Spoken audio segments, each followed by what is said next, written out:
BJP इतना डर चुकी है दोस्तों कि आज के टाइम पर बीजेपी ने अनाउंसमेंट कर दिया है कि इलेक्शन से पहले वो 50-50 हज़ार रुपये महिलाओं को बांटेगी, और वो भी 4 टर्म में।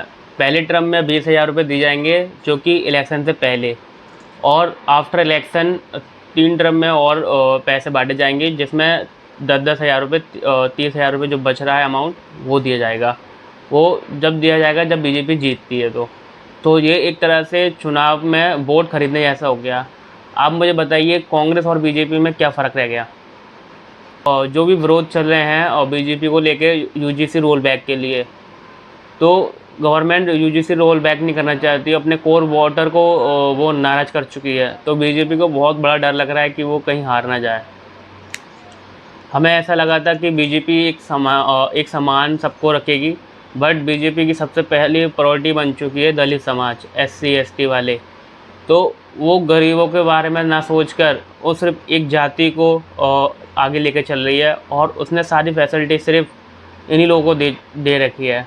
अभी आपने रिसेंटली देखा होगा, एससी एसटी एक्ट को और ज़्यादा मुआवजा देने की घोषणा कर दी गई है मोदी जी ने। पहले जो मुआवजा था एसटी एक्ट पे, वो था 50 से 8 लाख रुपए, और अब जो बढ़ा के कर दिया है 12 लाख रुपए।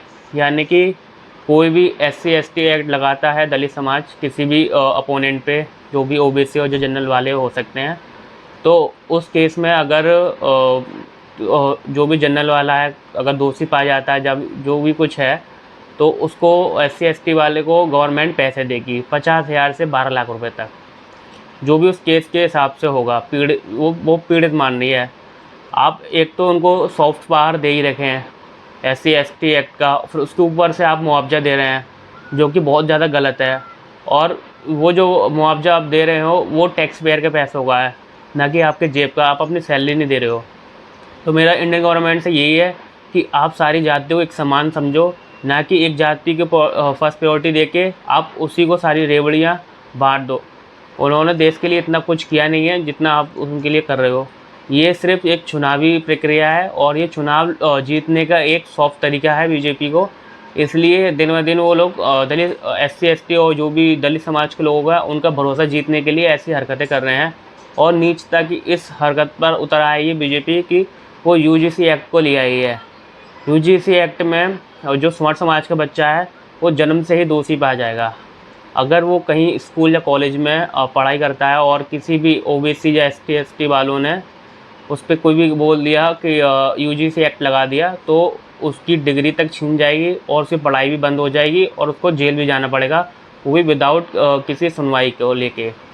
तो ये एक और बड़ी पावर दिया जा रहा है जो इंडियन गवर्नमेंट बीजेपी गवर्नमेंट है। बीजेपी गवर्नमेंट इतनी नीच हो चुकी है कि वो कांग्रेस से भी ज़्यादा नीच हो चुकी है।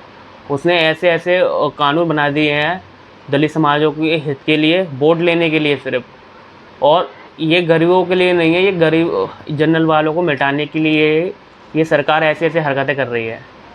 तो मेरा यही है, सवर्ण समाज से जितने भी सवर्ण भाई हैं, प्लीज़ बीजेपी का बॉयकॉट करें और इसको वोट ना दें आगे वाले इलेक्शन में। क्योंकि जो भी 2027 में इलेक्शन आने वाले हैं और जो सीएम योगी और यूपी इलेक्शन आने वाले हैं, प्लीज़ बीजेपी का बॉयकॉट करें, नहीं तो ये लोग जनरल सवर्ण समाज को बर्बाद करके छोड़ेंगे।